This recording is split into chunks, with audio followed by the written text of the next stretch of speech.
Assalamualaikum warahmatullahi wabarakatuh. Perkenalkan, nama saya Ahmad Yani, mahasiswa dari Universitas PGRI Banyuwangi, program studi pendidikan sejarah, Fakultas Keguruan dan Ilmu Pendidikan. Di sini saya akan menjelaskan terkait sejarah peradaban Islam. Yang pertama, A. Pengertian sejarah. Kata sejarah dalam bahasa Arab disebut tarik, berasal dari akar kata tarik atau taurik, yang menurut bahasa berarti ketentuan masa. Menurut Sayyid Qutb, sejarah bukanlah peristiwa-peristiwa, melainkan tafsiran peristiwa-peristiwa itu dan pengertian mengenai hubungan-hubungan nyata dan tidak nyata yang mengalami seluruh bagian serta memberikan dinamisme, waktu, dan tempat. Dalam Kamus Besar Bahasa Indonesia, pengertian sejarah mencakup 3 hal. Yang pertama, sejarah sebagai silsilah asal-usul atau turunan kejadian dan peristiwa dan ilmu pengetahuan. Adapun definisi sejarah menurut pendapat para ahli. Menurut Ibnu Khaldun, sejarah adalah catatan tentang masyarakat, umat manusia atau peradaban dunia, tentang perubahan-perubahan yang terjadi pada watak-watak masyarakat. Menurut Benham, sejarah adalah ilmu yang menyelidiki dan menceritakan fakta-fakta di dalam waktu temporer dan di dalam hubungan dengan perkembangan umat manusia dalam aktivitas mereka, baik individu maupun kolektif sebagai makhluk sosial di dalam hubungan sebab akibat. Yang B adalah pengertian sejarah peradaban Islam. Sejarah peradaban Islam yakni kejadian atau peristiwa-peristiwa yang terjadi di masa silam dan sebab yang diabadikan, di mana pada waktu itu Islam merupakan pokok kekuatan dan sebab timbulnya suatu kehidupan yang mempunyai syarat sistem teknologi, seni bangunan, seni rupa, sistem kenegaraan, dan ilmu pengetahuan yang maju dan kompleks. Dalam definisi peradaban, yang dimaksud di sini yakni Islam yang diwahyukan kepada Nabi besar Muhammad SAW yang telah membawa bangsa Arab dan dari semula terbengkalai bodoh, tidak terkenal dan diabaikan oleh bangsa-bangsa lain, menjadi bangsa yang maju dan cepat mengembangkan dunia, membina suatu kebudayaan dan peradaban yang sangat penting artinya dalam sejarah manusia hingga sekarang. Yang C adalah persoalan dalam sejarah, di mana persoalan dalam sejarah sendiri dibagi menjadi 3 konsep. Yang pertama, sejarah sebagai peristiwa adalah peristiwa yang benar-benar terjadi. Yang kedua adalah sejarah sebagai kisah adalah hasil rekonstruksi dari sejarawan. Yang ketiga adalah sejarah sebagai ilmu atau seni, dimulai dari Ibnu Khaldun pada abad ke-12 Muqaddimah.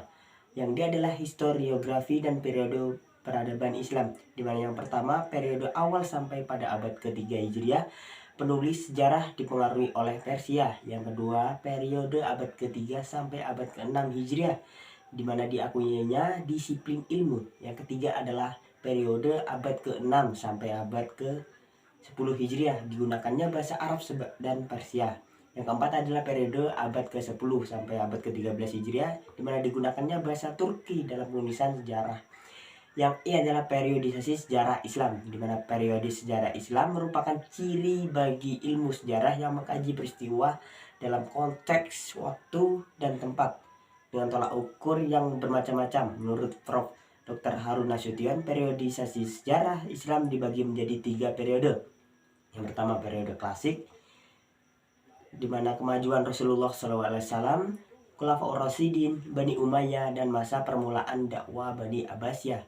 Yang kedua periode pertengahan, 1250 sampai 1800 Masehi, di mana terjadinya 2 kemunduran dan kemajuan dan 3 kerajaan besar di Turki Utsmani, Daulah Safaiyah, dan Daulah Mongolia di India. 3 fase kerajaan besar mengalami kemajuan pada tahun 1500 hingga 1700 Masehi yang mengalami kemunduran kembali pada 1700 hingga 1800. Yang ketiga adalah periode modern. Sekarang, periode ini umat Islam banyak belajar dari dunia barat dengan rangka mengembalikan balance of power. Dalam era ini, Islam mulai bangkit kembali dengan melakukan pembaruan tajwid. Untuk yang selanjutnya kita masuk di bab 2, di mana Islam masa Muhammad SAW, yang adalah sejarah Arab pra-Islam. Di ditilik dari silsilah keturunan dan cikal bakalnya. Para sejarawan membagi kaum-kaum bangsa Arab menjadi tiga, yaitu Arab Ba'idah, yaitu kaum Arab terdahulu yang sejarahnya tidak bisa dilacak secara rinci dan kompleks sejarah seperti Ad, Tasamud, Tans, Jadawis, Amlak, dan lain-lain. Yang kedua adalah Arab Adibah, yaitu kaum-kaum Arab yang berasal dari keturunan Ya'rub bin Ya'jub bin dan Katla, atau disebut pula Arab Katdaniyah. Yang ketiga adalah Arab Mustabiyah, yaitu kaum-kaum Arab yang berasal dari keturunan Ismail yang disebut pula Arab Adnaniyah. Yang satu adalah sistem politik dan kemasyarakatan. Kondisi politik bangsa Arab sebelum Islam hidup bersuku-suku atau berkabilah-kabilah dan berdiri sendiri-sendiri satu sama lainnya. Kadang-kadang saling bermusuhan, mereka tidak mengenal rasa ikatan nasional. Yang ada pada mereka hanyalah ikatan kabilah. Dasar hubungan dari kabilah ini ialah pertalian darah. Yang B adalah kondisi masyarakat secara garis besar.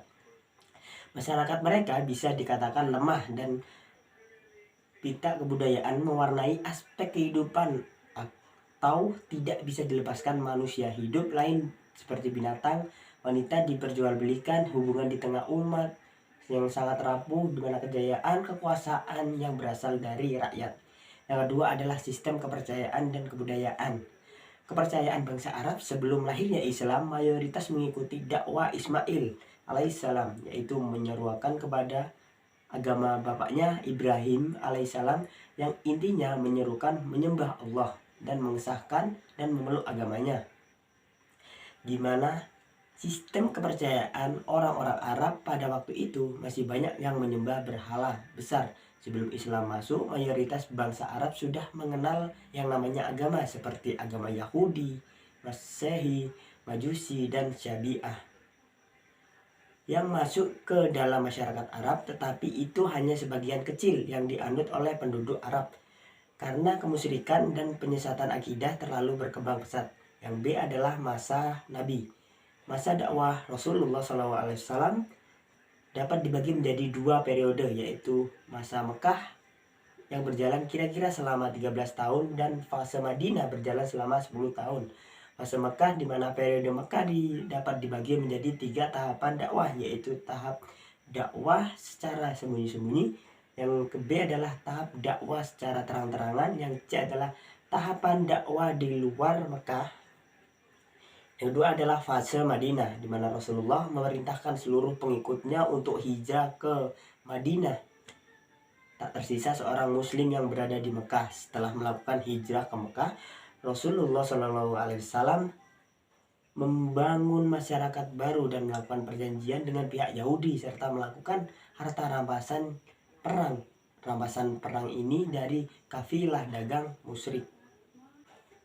Untuk yang selanjutnya kita masuk di bab 3. Islam masa Khulafa al-Rasyidin. Masa Khulafa al-Rasyidin adalah masa yang penting dalam sejarah Islam, di mana Khulafa al-Rasyidin berhasil menyelamatkan Islam dan mensosialisasikan dan meletakkan dasar bagi keagungan umat Islam.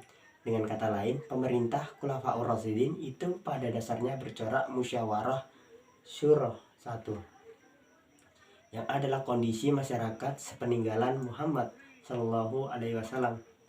Dengan wafatnya Rasulullah Shallallahu Alaihi Wasallam, umat Muslim dihadapkan dengan suatu krisis konstitusional. Rasulullah tidak menunjuk penggantinya, bahkan tidak membentuk majelis untuk masalah tersebut. Sejumlah suku melepaskan diri dari kekuasaan Madinah dan menolak memberi penghormatan kepada khalifah yang baru, bahkan menolak perintahnya. Sebagai dari mereka bahkan menolak Islam. Ada golongan yang telah murtad, ada yang mengaku dirinya sebagai nabi dan mendapat pengakuan atau dukungan yang tidak sedikit jumlahnya. Yang B adalah sistem pemilihan khalifah. Permasalahan politik yang pertama kali muncul sepeninggalan Rasulullah adalah siapakah yang menjadi penggantinya sebagai kepala pemerintahan dan bagaimana pemerintahan Rasulullah telah mengajarkan, yaitu prinsip musyawarah sesuai dengan ajaran Islam. Itu sendiri, Abu Bakar memangku jabatan khalifah berdasarkan pilihan yang berlangsung sangat demokratis. Dipertemukan Tasakifah Bani Sa'idah memenuhi tata cara perundingan yang dikenal dunia modern ini. Pedoman ini dipelopori oleh kaum Ansor dan Hajraj. Pelaksanaan keputusan tersebut telah dilakukan di dalam suatu upacara pelantikan Abu Bakar sebagai khalifah di Masjid Nabi. Bila dalam musyawarah anggota sidang adalah para pemuka agama atau pemuka suku dan kabilah dari kedua golongan, maka dalam upacara pelantikan para pesertanya adalah umat Islam Madinah. Mereka tersendiri dari sahabat dan cendekiawan muslim serta warga kota Madinah pada umumnya. Yang C adalah Islam masa Khalifah Abu Bakar. Abu Bakar menerima jabatan khalifah pada saat sejarah Islam dalam keadaan krisis dan gawat, yaitu timbulnya perpecahan, munculnya para nabi palsu, dan terjadinya berbagai pemberontakan yang mengancam eksistensi negara Islam yang masih baru. Memang pengangkatan Abu Bakar berdasarkan keputusan bersama musyawarah di Balai Tasakifah Bani Sa'idah. Akan tetapi, yang menjadi sumber utama kekacauan ialah wafatnya Nabi dianggap sebagai terputusnya ikatan dengan Islam. Bahkan dijadikan persepsi bahwa Islam telah berakhir. Abu Bakar bukan hanya dikatakan sebagai khalifah, namun juga sebagai penyelamat Islam dari kehancuran, karena beliau telah berhasil mengembalikan umat Islam yang telah bercerai-berai setelah wafatnya Rasulullah SAW. Yang pertama adalah biografi Abu Bakar As-Siddiq. Abu Bakar As-Siddiq adalah salah satu sahabat Nabi Muhammad SAW, diberi julukan Abu Bakar atau pelopor bagi pagi hari karena beliau termasuk orang laki-laki yang masuk Islam pertama, sedangkan gelar As-Siddiq diperoleh karena beliau senantiasa memberikan semua hal yang dibawa Nabi Muhammad, terutama pada saat peristiwa Isra Mi'raj. Yang kedua adalah peristiwa Tasakifah Bani Sa'idah. Adalah serangkaian dari peristiwa pemilihan Abu Bakar As-Siddiq sebagai khalifah setelah wafatnya Rasulullah SAW. Pertemuan politik ini merupakan peristiwa sejarah yang penting bagi umat Islam.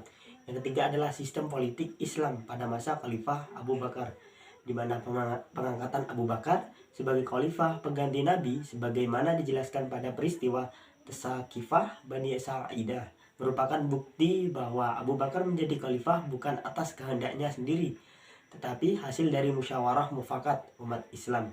Dengan tertibnya Abu Bakar menjadi khalifah, maka mulialah beliau menjalankan kekhalifahannya, baik sebagai pemimpin umat maupun sebagai pemimpin pemerintahan. Adapun kebijakan politik pada masa Abu Bakar, yang pertama menjamin pasukan di bawah pimpinan Umar bin Khattab untuk memerangi kaum Romawi dan timbulnya kemunafikan dan kemurtadan. Hal ini disebabkan dari adanya anggapan bahwa setelah Nabi Muhammad wafat maka perjanjian menjadi terputus. Adapun kebijakan di bidang pemerintahan yang dilakukan oleh Abu Bakar adalah pemerintahan berdasarkan musyawarah, amanat Baitul Mal, konsep pemerintahan, kekuasaan, undang-undang. Yang keempat adalah penyelesaian kaum riddat.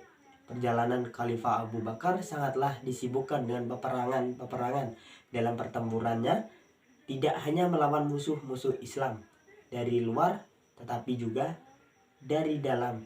Gerakan riddat golongan belok kanan. Gerakan riddat bermula dengan kemunculan 3 tokoh, yaitu mengaku dirinya sebagai nabi, menyayangi Nabi Muhammad SAW, yaitu bangsa Bani Fah, Musailamah, Tulha, Aswa al-Insa. Begitu besar usaha Abu Bakar dengan perjuangan yang tinggi, penuh kesabaran, kebijakan dan ketegasan. Akhirnya Khalifah Abu Bakar berhasil memberantas kaum riddat. Yang kedua adalah Islam masa Khalifah Umar bin Khattab. Umar bin Khattab adalah keturunan Quraisy dari suku Bani Adi. Terkenal sebagai suku yang terpandang mulia dan berkedudukan tinggi pada masa jahiliyah. Umar bekerja sebagai saudagar, juga sebagai duta penghubung ketika terjadi suatu masalah antara kaum dengan suku Arab lainnya. Sebelum masuk Islam, beliau adalah orang yang paling keras menentang Islam. Tetapi setelah beliau masuk Islam, dia pula lah yang paling depan dengan membela Islam tanpa rasa takut. Adapun biografi dari Umar bin Khattab, di mana Umar adalah seorang orator yang ulung, berguna tangguh, dan selalu diminta sebagai wakil sukunya bila menghadapi konflik dengan suku Arab lainnya. Sebelum Khalifah Abu Bakar wafat, beliau telah menunjuk Umar sebagai pengganti posisinya dengan meminta pendapat dari tokoh-tokoh terkemuka seperti Abdurrahman bin Auf, Utsman bin Affan, dan Talha bin Ubaidillah. Yang kedua adalah Ahlul Halwal Aqdi. Secara etimologi, Ahlul Halwal Aqdi adalah lembaga penengah dan pemberi fatwa. Dinamakan Ahlul Halwal Aqdi untuk menekankan wewenang mereka guna menghapuskan dan membatalkan. Dalam pemerintahannya, Umar telah membentuk lembaga-lembaga Ahlul Halwal Aqdi. Yang pertama, Majelis Syura, Dewan Penasehat, Al-Khatib, Sekretaris Negara, Nizamul Mal, Departemen Keuangan, Nizamul Idayah, Departemen Administrasi, Departemen Kepolisian dan Penjaga, dan Departemen Pendidikan, dan lain sebagainya. Yang ketiga adalah perluasan wilayah, di mana Umar menganggap bahwa tugas utama adalah mensukseskan ekspedisi yang dirintis oleh pendahulunya. Belum genap 1 tahun, perluasan wilayah dilakukan Umar dengan kekuasaan Islam pada tahun 1635 Masehi. Damaskus, ibu kota Suriah, telah ia tundukkan dari bangsa Romawi. Perang Qadisiyah pada tahun 637 Masehi menentukan masa depan Persia. Perundukan kota ini membuka jalan bagi gerakan maju tentara muslim ke dataran Eufrat dan Tigris. Yang keempat adalah pengembangan Islam sebagai kekuatan politik. Periode Khalifah Umar tidak dilakukan lagi merupakan abad emas Islam dalam segala zaman. Ia bukan saja seorang pemimpin bisa, tetapi seorang pemimpin pemerintahan yang profesional. Hal ini terpenting dalam pemerintahan Khalifah Umar, diantaranya munculnya pemerintahan Arab, pembangunan kota baru, membuat lembaga perpajakan untuk mengatur kekayaan untuk kepentingan rakyat. Yang E adalah Islam masa Khalifah Utsman bin Affan. Adapun biografi dari Utsman bin Affan, di mana nama lengkap Utsman bin Affan bin Abdi Sam bin Abdi Manaf bin Qurhai al-Quraisy. Nabi sangat mengagumi karena ia adalah orang yang sangat sederhana, saleh, dan dermawan. Ia dikenal dengan sebutan Abu Abdullah, lahir pada tahun 573 Masehi di Mekah dengan pasangan suami istri Affan dan Arwah. Beliau merupakan salah satu keturunan dari keluarga besar Bani Umayyah dan dari suku Quraisy. Utsman bin Affan masuk Islam pada usia 34 tahun, berawal dari kedekatan dengan Abu Bakar. Dengan sepenuh hati masuk Islam berusaha bersama sahabatnya Talha bin Ubaidillah. Meskipun harus Islamnya mendapatkan tantangan dari pamannya yang bernama Hakim, ia tetap pendiriannya. Karena pilihan agamanya tersebut, Hakim sempat menyiksa Utsman bin Affan dengan siksaan yang amat pedih. Siksaan tersebut berlangsung hingga datang keseruan Nabi Muhammad SAW agar orang-orang Islam berhijrah ke Habsyi. Yang kedua adalah proses kekhalifahan Utsman bin Affan. Dalam sejarah proses kekhalifahan Utsman bin Affan terdapat beberapa pendapat bahwa pemilihan Khalifah Utsman ditemukan beberapa kecurangan, dan sebenarnya yang pantas menduduki kekhalifahan setelah Umar adalah Ali bin Abi Thalib. Keberhasilan Islam menjadi kekhalifahan ditentukan oleh 5 tokoh, yaitu Umar bin Khattab, Abdurrahman bin Auf, Sa'ad Tabah bin Ubaidillah, dan Zubair bin Awam. Adapun perluasan wilayah yang dilakukan Utsman dalam proses ini selama 6 tahun pertama pemerintahan Utsman bin Affan ditandai dengan perluasan kekuasaan Islam, di mana perluasannya dan perkembangan Islam sampai ke seluruh daerah Persia, Tigristan, Azerbaijan, dan Armenia, serta meluas ke Asia Kecil dan Siprus. Yang keempat adalah pembangunan angkatan laut. Coba minta angkatan laut bermula dari adanya rancangan Khalifah Utsman untuk mengirim pasukan ke Afrika, Mesir, Siprus, dan Konstantinopel. Siklus untuk sampai ke daerah tersebut harus melalui lautan. Oleh karena itu, atas dasar usul gubernur di daerah Utsman pun menyetujui pembangunan armada laut dan dilengkapi dengan personil dan sarana yang memadai. Yang kelima adalah pendewaan Mushaf Utsman. Pengumpulan mushaf ini merupakan salah satu langkah dari Utsman, di mana strategi yang dilakukan Khalifah Utsman bin Affan yakni dengan meneruskan jejak khalifah pendahulunya. untuk menyusun dan mengkodifikasikan ayat-ayat Al-Quran dalam sebuah mushaf, karena selama pemerintahan Utsman banyak sekali bacaan versi Al-Quran di berbagai wilayah kekuasaan Islam yang disesuaikan dengan bahasa daerahnya masing-masing, dengan dibuat oleh Zaid bin Tsabit dan sahabat-sahabat lainnya.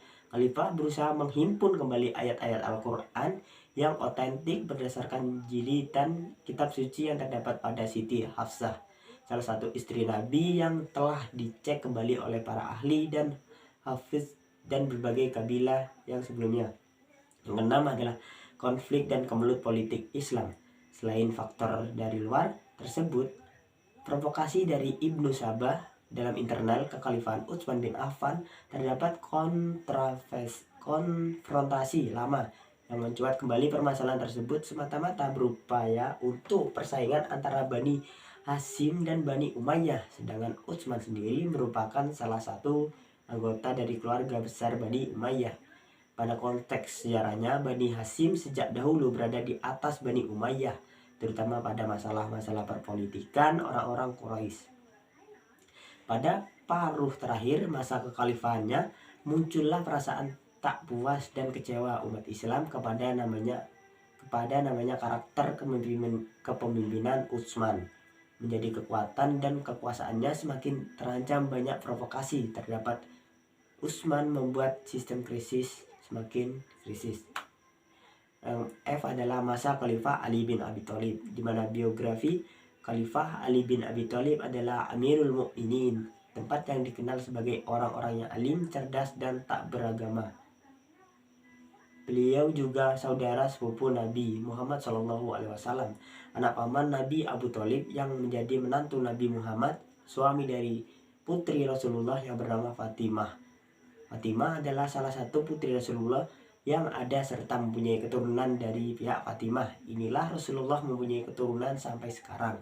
Khalifah Ali bin Abi Thalib merupakan orang yang pertama kali masuk Islam dari kalangan anak-anak Nabi Muhammad SAW. Semenjak kecil diasuh oleh kakeknya Abdul Muthalib, kemudian setelah kakeknya meninggal diasuh oleh pamannya Abu Thalib. Karena hasrat hendak mendorong dan membalas jasa kepada pamannya, maka Ali diasuh Nabi Muhammad, dan titik-titik pengetahuannya dalam agama amat luas. Karena dekatnya dengan Rasulullah, beliau termasuk orang yang banyak meriwayatkan hadis Nabi, di mana keberaniannya dia masyhur dan hampir di seluruh peperangan yang dipimpin Rasulullah, Ali senantiasa berada di garda terdepan muka. Yang kedua adalah pembaitan Khalifah Ali bin Abi Thalib.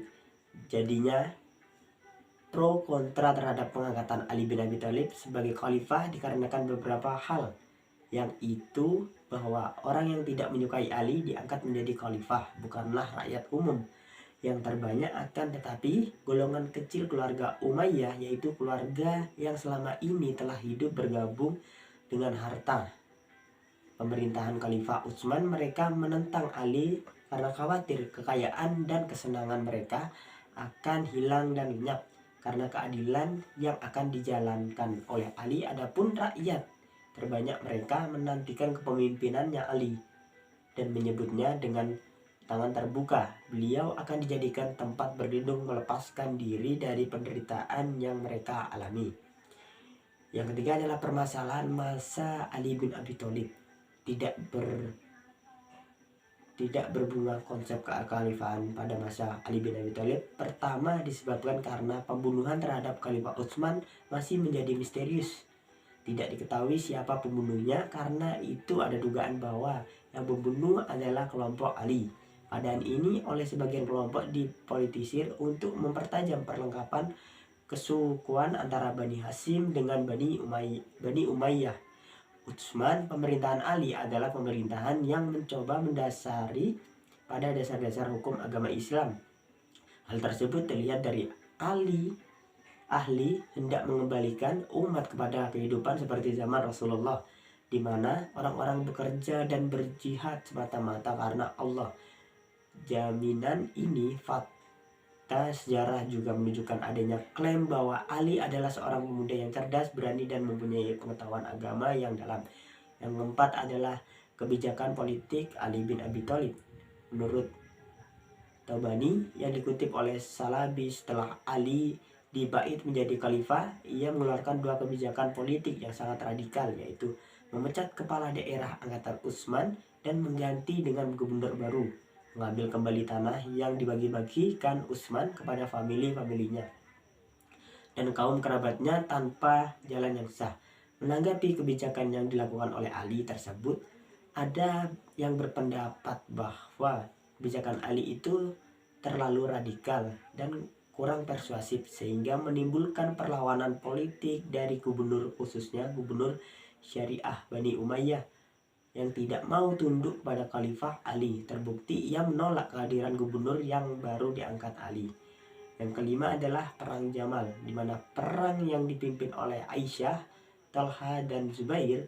Pertempuran inilah yang terjadi pertama kali di antara kaum muslim dan memperoleh kemenangan, yaitu pada Perang Jamal ini adalah pasukan Ali. Yang keenam adalah Perang Siffin, di mana perang ini terjadi akibat kebijakan-kebijakan Ali yang mengakibatkan masalah-masalah peperangan ini diakhiri dengan tahlim, arbitrase. Akan tetapi hal ini tidak dapat menyelesaikan masalah, bahkan menyebabkan terpecahnya umat Islam menjadi tiga golongan, yaitu golongan Ali, pengikut Muawiyah, dan Khawarij. Ketujuh adalah Perang Nahrawan. Setelah terjadinya tahkim, sebagian tentara Ali tidak terima dengan sikap khalifah yang menerima arbitrase. Karena itulah mereka keluar dari pihak Ali. Keluarnya tentara Ali ini kemudian menyerang tentara Ali yang menerima tahkim yang dilakukan di golongan Khawarij. Yang kedelapan adalah pengangkatan Hasan ibnu Ali dan al-Jamaah. Kepemimpinan Ali bin Abi Thalib tidak pernah mengalami keadaan yang stabil.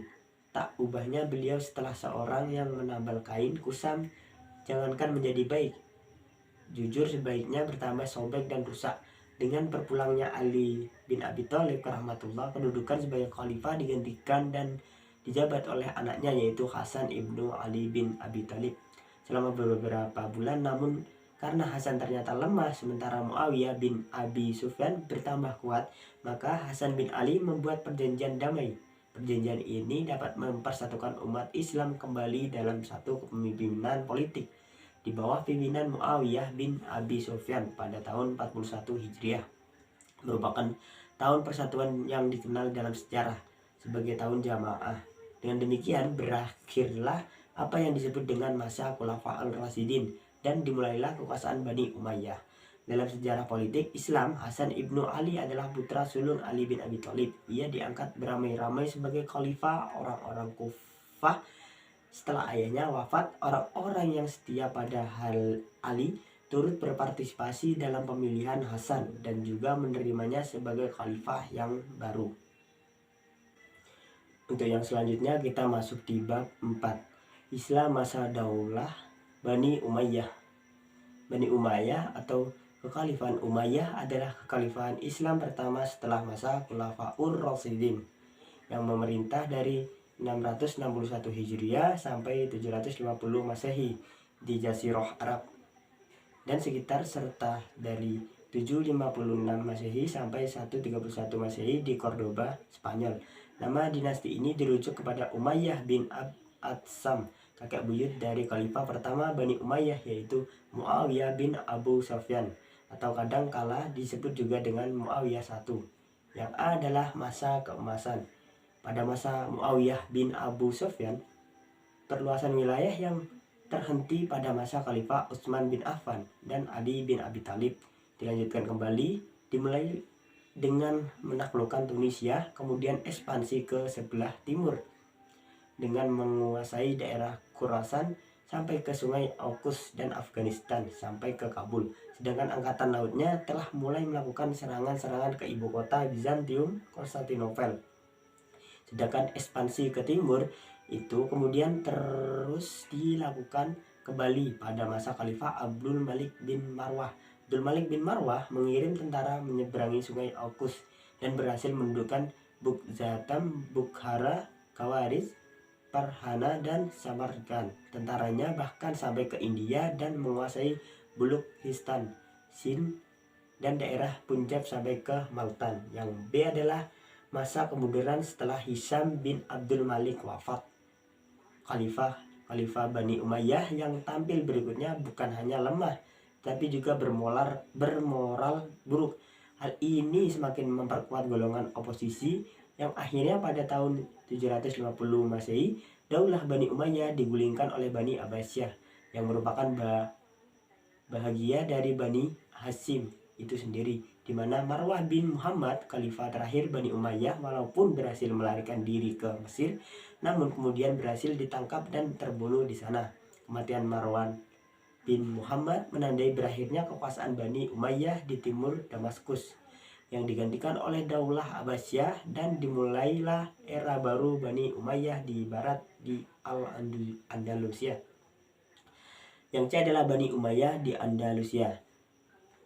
Al-Andalusia atau kawasan Spanyol dan Portugis sekarang mulai ditaklukkan oleh umat Islam pada zaman Khalifah Bani Umayyah Al-Walid bin Abdul Malik 705-715 Masehi, di mana tentara Islam yang sebelumnya telah menguasai Afrika Utara dan menjadikannya sebagai salah satu provinsi dari dinasti Bani Umayyah pada masa penaklukan Spanyol oleh orang-orang Islam. Kondisi sosial, politik, ekonomi negeri ini berada dalam keadaan menyedihkan. Secara politik, wilayah Spanyol terkoyak-koyak dan terbagi-bagi ke dalam beberapa negara kecil. Bersamaan dengan itu, penguasa Goth bersikap tidak toleran terhadap aliran agama yang dianut oleh penguasa, yaitu aliran monofisik. Apabila terhadap penganut agama lain, Yahudi, penganut agama Yahudi yang merupakan bagian terbesar dari penduduk Spanyol, dipaksa dibaptis menurut agama Kristen dan tidak bersedia disiksa serta dibunuh secara brutal. Yang dia adalah genealogi Bani Umayyah, di mana kronologi Bani Umayyah pada 661 Masehi, Muawiyah menjadi khalifah dan mendirikan Bani Umayyah. Pada tahun 670 Masehi, perluasan ke Afrika Utara dan penaklukan Kabul.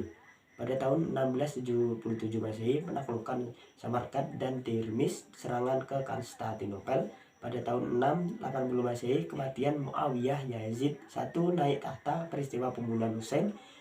Yang ke 685 Masehi, Khalifah Abdul Malik menegaskan bahwa agama bahasa Arab sebagai bahasa resmi. Pada 7000 Masehi, kampanye menentang kaum barbar di Afrika Utara. Pada 711 Masehi, penaklukan Spanyol, Sid dan Transonia. Pada 713 Masehi, yaitu penaklukan Multan. 716 Masehi, serangan ke Konstantinopel. 717 Masehi, Umar bin Abdul Yazid menjadi khalifah, reformasi besar-besaran dijalankan. Dan pada tahun 725 Masehi, tentara Islam merebut Nimes di Prancis. Pada 749 Masehi, kekalahan tentara Umayyah di Kufah, Irak terhadap tentara Abbasiyah. Pada tahun 750 Masehi, Damsyik direbut oleh tentara Abbasiyah, kejatuhan kekhalifahan Bani Umayyah. Pada 756 Masehi, Abdurrahman ad-Dakhil menjadi khalifah Muslim di Cordoba dan memisah diri dari Abbasiyah.